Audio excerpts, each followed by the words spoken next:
This time, Republican lawmakers going straight to Secretary of State John Kerry demanding more information about Benghazi.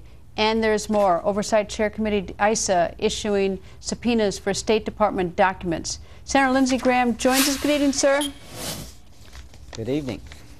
Well, for starters, we've got tonight that Darrell Issa, Congressman, chair of the committee, has sent a letter, this time directly to the Secretary of State, asking for information, saying that the state's withholding documents. Does this have any impact? Does this even move the cause forward to get these documents? Well, if I were Secretary Kerry, I would cooperate with the committee fully. The only thing we ever learn about Benghazi, the IRS, the AP, is subpoenas, whistleblowers, the media, the Congress just pulling things out like pulling teeth. So the subpoena is designed to get all the documents around who changed the talking points. The 100 emails that were released by the White House lead up to the Saturday meeting.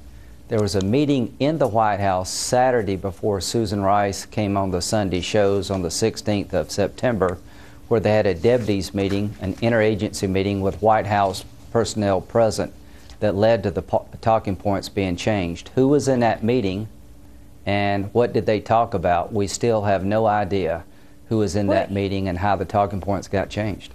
Well, you would think that Secretary of State Kerry would really jump on this for the simple reason is that he has nothing to do with this, absolutely nothing to do. He became Secretary of State in January, and this is something that's a distraction for his department, and he can sort of just very quickly put this behind him, get the answers, make everybody happy, at least vis-a-vis the State Department, and move on. Well, what do we want to know? We want to know how the story of Benghazi got so distorted, how Susan Rice came up with such a bizarre story disconnected with the facts.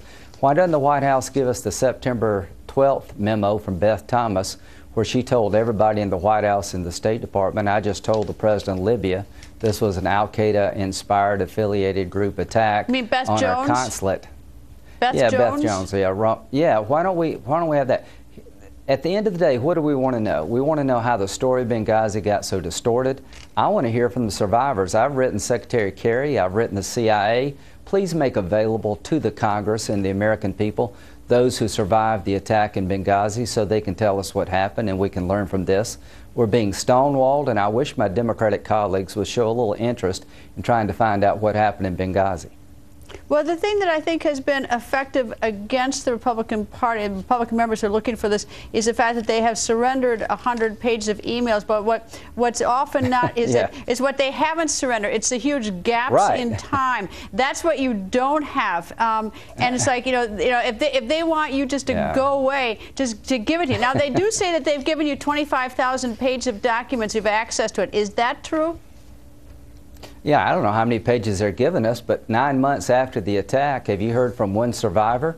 Why don't they make available the people who lived through this debacle called Benghazi?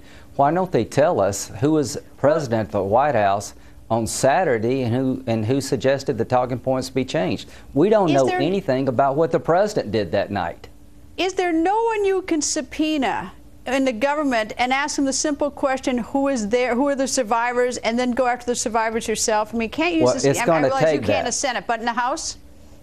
Yeah, they could. You could do that. And for the most transparent administration, why isn't the House doing that? I mean, that would be to me that would be the simple way to get it.